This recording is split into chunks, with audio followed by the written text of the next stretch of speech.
Hello everybody, welcome back to my channel, and today I'm going to do a soft-spoken narration of a chapter from the book Sapiens, A Brief History of Humankind, which is written by Yuval Noah Harari.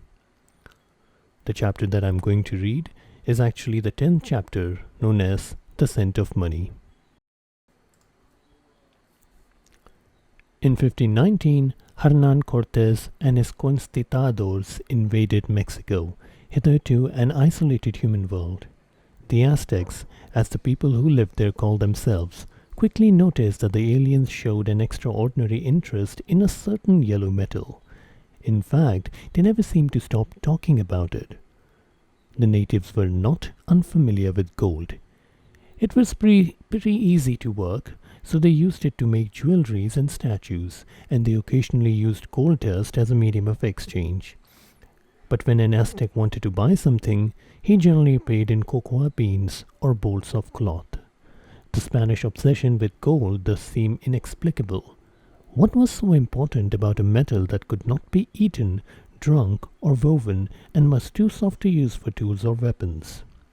When the natives questioned Cortes as to why the Spaniards had such a passion for gold, the conquistador answered, "Because I and my companions suffer from a disease of the heart which can be cured only with gold." In the Afro-Asian world from which the Spaniards came, the obsession for gold was indeed an epidemic. Even the bitterest of enemies lusted after the same useless yellow metal. 3 centuries before the conquest of Mexico, the ancestor of Cortes and his army waged a bloody war of religion against the Muslim kingdoms in Iberia and North Africa.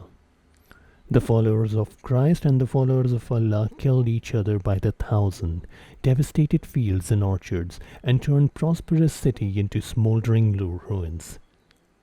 All for the greater glory of Christ or Allah.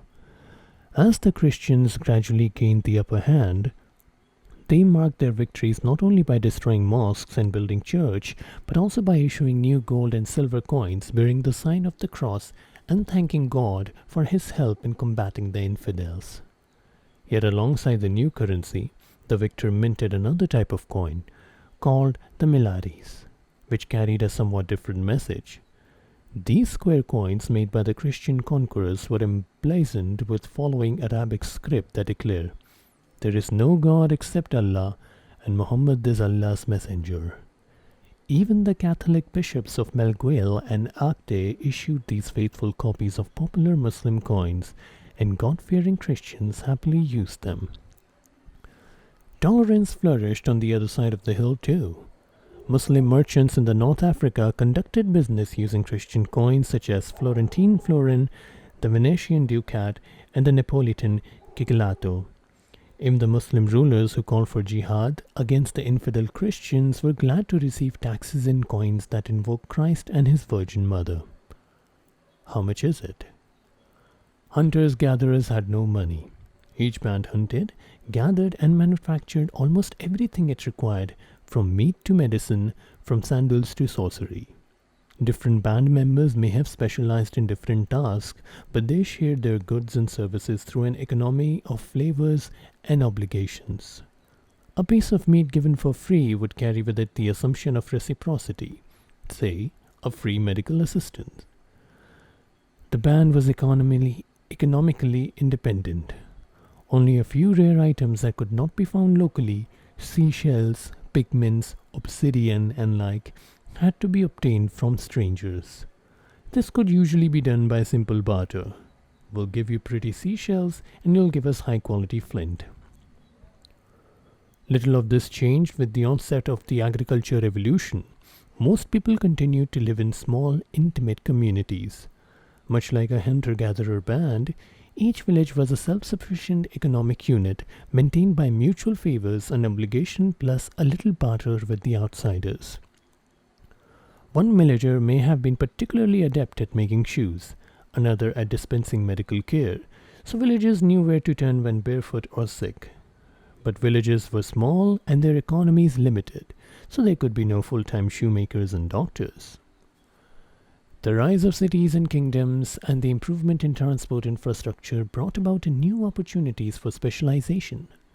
Densely populated cities provided full-time employment not just for professional shoemakers and doctors, but also for carpenters, priests, soldiers, and lawyers. Villages that gained a reputation for producing really good wine, olive oil, or ceramics discovered that it was worth their while to specialize nearly exclusively in that product and trade it with other settlements for all the other goods they needed. This made a lot of sense. Climates and soils differ, so why drink mediocre wine from your background if you can buy a smoother variety from a place whose soil and climate is much better suited to grape wines? If the clay in your background makes stronger and prettier pots, then you can make an exchange. Furthermore, full-time specialist vintners and potters, not to mention doctors and lawyers, can hone their expertise to the benefit of all. But specialization created a problem. How do you manage the exchange of goods between the specialists? An economy of favors and obligation doesn't work when large number of strangers try to cooperate. It's one thing to provide free assistance to a sister or a neighbor, a very different thing to take care of foreigners who might never reciprocate the favor. One can fall back on barter, but barter is effective only when exchanging a limited range of products. It cannot form the basis for a complex economy. In order to understand the limitations of barter, imagine that you own an apple orchard in the hill country that produces the crispiest, sweetest apples in the entire province. You work so hard in your orchard that your shoes wear out, so you harness up your donkey cart and head to the market town down by the river. Your neighbor told you that a shoemaker on the south end of the marketplace made him a really sturdy pair of boots that lasted him through 5 seasons. You find the shoemaker's shop and offer to barter some of your apples in exchange for the shoes you need. The shoemaker hesitates. How many apples should he ask for in payment? Every day he encounters dozens of customers, a few of whom bring along sacks of apple, while others carry wheat, goats, or cloth, all of varying quality. Still other offers their expertise in petitioning the king or curing backaches. The last time the shoemaker exchanged shoes for apples was 3 months ago, and back then he asked for 3 sacks of apple.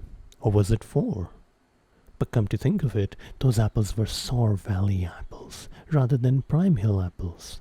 On the other hand, on that previous occasion, the apples were given in exchange for small women's shoes. This fellow is asking for man-sized boots. Besides, in recent week, a disease has decimated the flocks around towns and skins are becoming scarce. The tanners are starting to demand twice as many finished shoes in exchange for the same quantity of leather. Shouldn't that be taken into consideration? In a barter economy, every day the shoemaker and the apple grower will have to learn anew the relative price of dozens of commodities. If 100 different commodities are traded in the market, then buyers and sellers will have to know 4,950 different exchange rate. And if 1,000 different commodities are traded, buyers and sellers must juggle 499,500 different exchange rates. How do you figure it out? It gets worse. Even if you manage to calculate how many apples equals 1 pair of shoes, barter is always not possible. After all, a trade requires that each side want what the other has to offer. What happens if the shoemaker doesn't like apples and, if at the moment in the question, what he really wants is a divorce? True, the farmer could look for a lawyer who likes apples and set up a 3-way deal, but what if the lawyer is full up on apples but really needs a haircut? Some societies try to solve the problem by establishing a central barter system that collected products from specialist growers and manufactured and distributed them to those who need them. The largest and the most famous such experiment was conducted in the Soviet Union, and it failed miserably. Everyone would work according to their abilities and receive according to their needs. Turned out, in practice, everyone would work as little as they can get away with and receive as much as they could grab. More moderate and more successful experiments were made on other occasions, for example in the Inca Empire. Yet more society found a more easy way to connect large number of experts. They developed money. Shells and cigarettes. Money was created many times in many places. Its development required no technological breakthrough. It was purely a mental revolution. It involved the creation of new intersubjective reality that exists solely in people's shared imagination. Money is not coins and banknotes. Money is anything that people are willing to use in order to represent systematically the value of other things for the purpose of exchanging goods and services. Money enables us people to compare quickly and easily the value of different commodities, to easily exchange one thing for another, and to store wealth conveniently. There have been many types of money. The most familiar is the coin, which is a standardized piece of imprint metal. Yet money existed long before the invention of coinage, and cultures have prospered using other things as currency, such as shells, cattle, skins, salt, grain, beads, cloth, and promissory notes. Cowrie shells were used as money for about 4,000 years all over Africa, South Asia, East Asia, and Oceania. Taxes could still be paid in cowrie shells in British Uganda in the early 20th century. In modern prisons and prison of war camps, cigarettes have often served as money. Even non-smoking prisoners have been willing to accept cigarettes in payment and to calculate the value of all other goods and services in cigarettes. One Auschwitz survivor described the cigarette currency used in the camp. "We had our own currency, whose value no one questioned, the cigarette.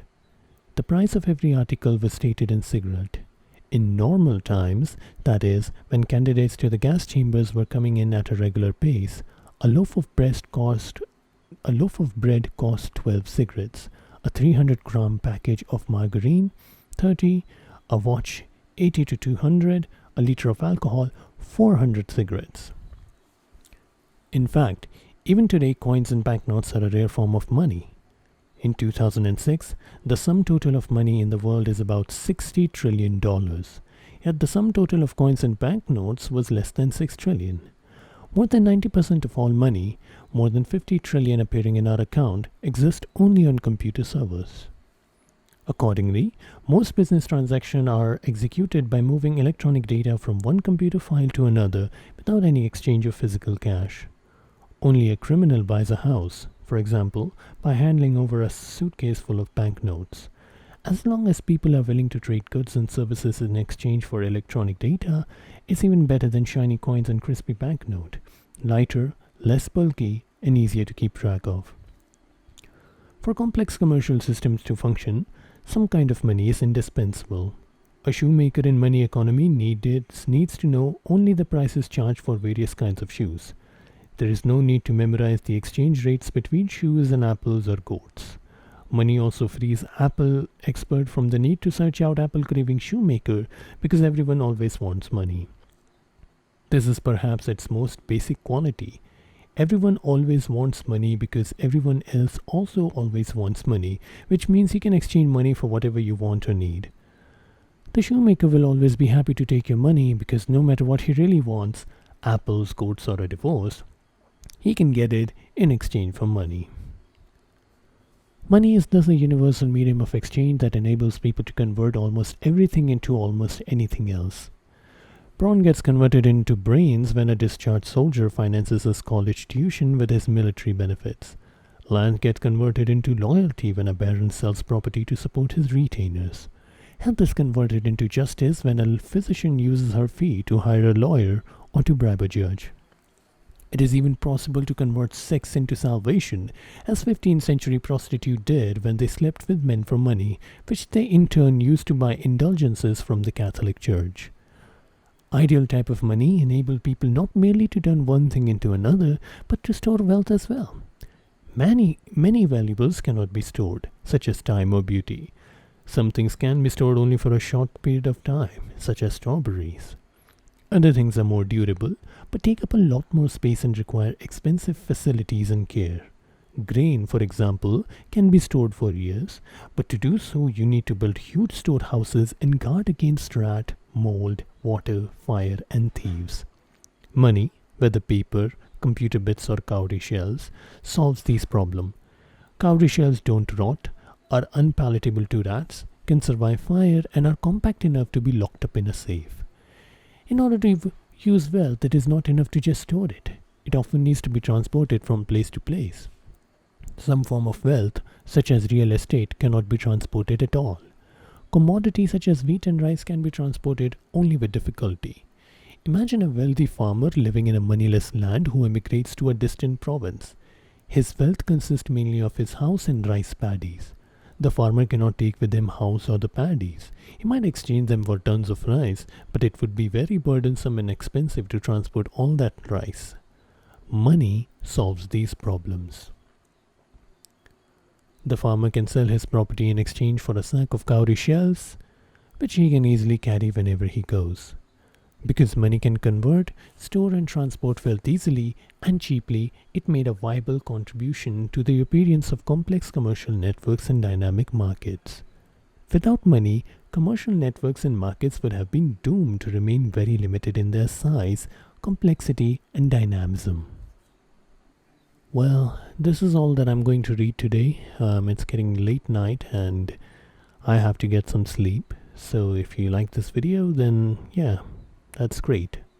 Goodbye.